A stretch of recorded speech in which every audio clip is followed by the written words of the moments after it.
Hello, and welcome to Greywood Gardening. It is the third week of May here at Greywood, and everything is really coming to life. The leaves are fully on the trees now, and we've moved past the spring bulbs into the actual perennials beginning to bloom. So I thought this would be a perfect time for a garden tour here at Greywood, and what better place to start than here in the cottage garden.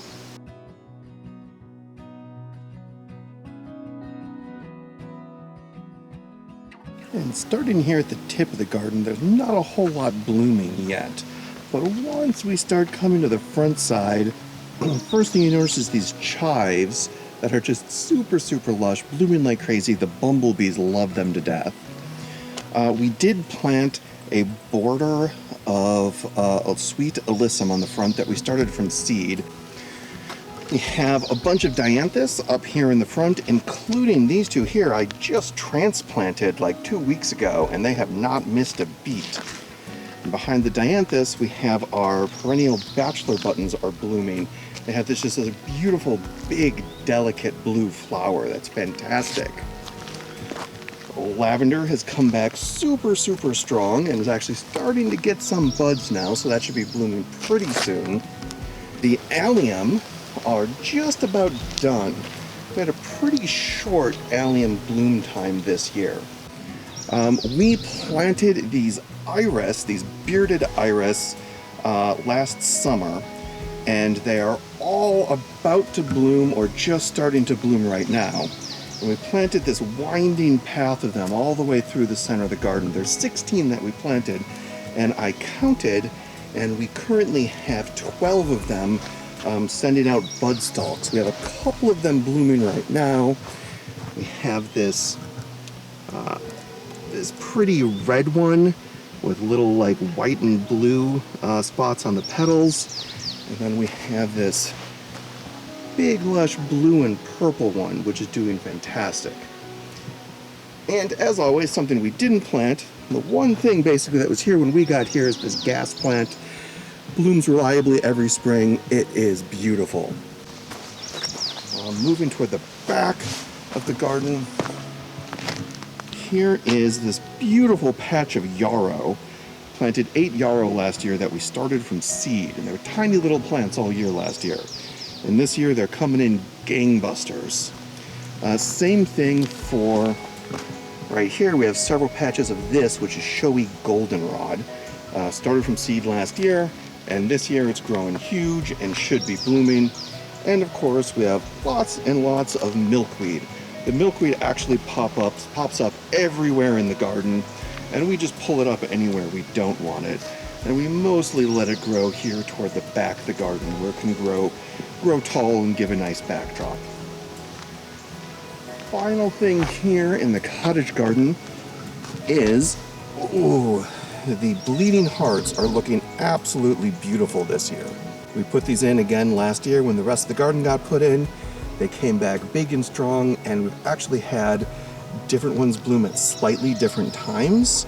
And so we've had bleeding hearts blooming for I think like the last 3 weeks straight and still going. It's been fantastic. All right, coming up from the cottage garden here, I am incredibly happy with the progress of the Veggie Garden this year. At this time last year, we didn't have a Veggie Garden. We didn't even have this deer fence up, let alone a single bed built. And now we are already eating out of the Veggie Garden here in the middle of May. So let me show you everything that we have growing.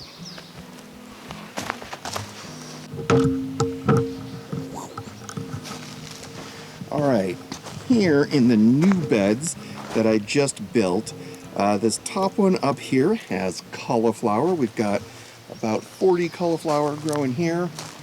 We have some parsley back here and room for some more herbs. This is our lettuce bed, which is doing beautifully. Most of this is Salanova lettuce.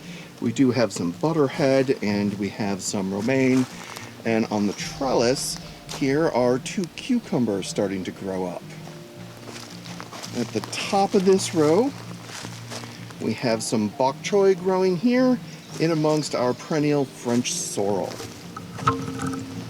this bed here, which needs a lot of weeding. So this bed I have, I'm not sure if you can see this on the camera, I have a couple of rows of scallions, and those should do fine this year. And then I have a few rows of onions that I tried direct seeding, and I don't actually have a whole lot of hope that these are going to work out well. I feel like I should have started them inside back in like the end of February, but we'll give it a shot. All right, down here is what will eventually become the zucchini bed. Right now, we've got a whole bunch of spinach that we cannot eat fast enough, and some radishes ready to harvest here. And we have snow peas growing up on the trellis.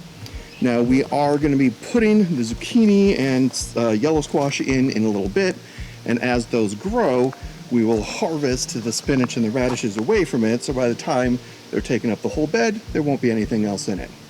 All right, so the final row of the original 5 beds. Nothing growing in the first one right now. We have broccoli. Again, 40 broccoli planted in this one. They are growing really, really strong. One of these days, we're going to get some sort of an insect netting solution. But so far, we do not seem to be having a whole lot of pest problems with our brassicas. But eventually, I expect that to change. I think we'll need the insect netting.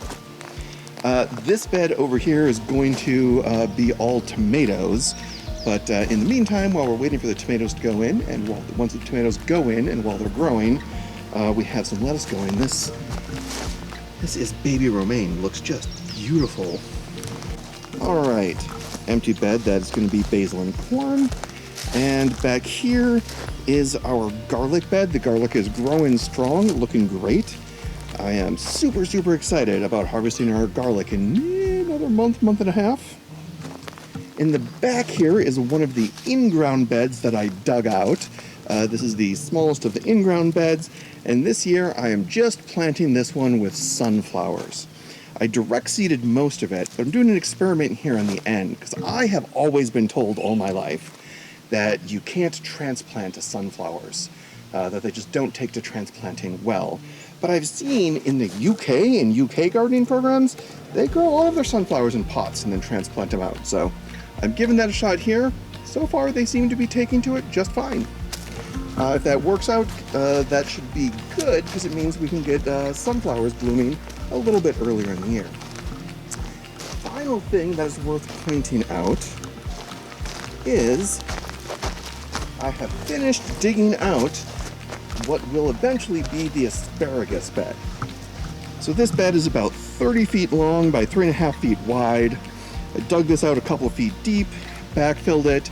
Next year, I will be planting asparagus in most of this bed. But for this year, because I wasn't able to make enough new raised beds, we're going to be using this as overflow for anything I don't have room for, which is almost certainly going to be bell peppers, and then probably my second succession of lettuce. All right, so that is the beautiful veggie garden, which I think is going to look great this year, particularly once we've got stuff growing up these trellises and when we have sunflowers blooming in the background. All right, next stop, porch garden. And down from the veggie garden, across the cottage garden, we have the new front porch garden. Not a lot has been done here. We did get a bunch of lily bulbs planted, and those are coming up nicely. Otherwise, this is mostly waiting for Mrs. Greywood to fill it in when we go plant shopping on the Memorial Day weekend. We did, however, get this lattice added, so we've got the backdrop all ready to go. I have my outside shoes on. You have your outside shoes on? Yeah. Well, then I think you're ready to go. All right, heading over here, we do have everything hardening off for the veggie garden to get planted out in about a week. That's your plants. Yeah, and those are plants. It's a tray full of Johnny Jump Ups that's going to get planted all over the place. Yeah. All right, we did get some of these rocks dug out of here. Upper terrace garden is again waiting for Memorial Day plant shopping. The peonies up here are doing really, really well. The peonies all have these big, beautiful buds on them, which tells me that we did in fact plant them at the proper depth. And down from the peonies is the lower terrace garden, which I seeded with echinacea and rudbeckia, which is what all those little sticks are. Nothing really coming up yet, but a whole lot of weeds in between that I need to take care of. Whoa! The New England aster that I transplanted is doing great. In fact, I think what I'm going to do is actually Flowers! chop a lot of this New England aster down at least halfway in hopes to get it to be a little bit more bushy and a little bit less shaggy. It's flowers! Is it flowers? Yeah! What do you think? What do you think we should be doing with the garden this year? I want the plants. You want to get plants? Yeah. What kind of plants do you want to get? I want to get, flowers. Flowers? Yeah. Are you going to plant flowers in your own garden? Yeah. All right. I look forward to doing that. Yeah. All right. And down from the lower terrace garden, we have the wildflower meadow, which is not doing a whole lot just yet. We have a handful of flowers blooming. We have the grasses just starting to grow. Actually, just in the last couple of days, we started seeing a bunch of daisies starting to bloom. But for the most part, still sort of just the yellow fallen grass and a lot of plants growing up. And over here, we have our little iris patch of bearded iris. Last year, I think basically only one or two of these bloomed because they were eaten by deer over and over and over again. So last fall, I put this little fence around them just to keep the deer out in the spring. I can actually probably take it down now. The deer seem to really like the bearded iris really early in the year, in March, April, beginning of May, when there's really nothing else to eat except for the leaves of the bearded iris. But once there's enough stuff out, the bearded iris seem to do fine. The deer have other things that they'll eat. All right, well, that is all that I have for you on this video. I hope you have enjoyed this quick garden tour at Greywood. Next time, we will be planting like crazy from everything that we got over the Memorial Day weekend, as well as all the veggies that we've been growing inside for the last several months. So until then, happy gardening. Can you say welcome to Greywood Gardening?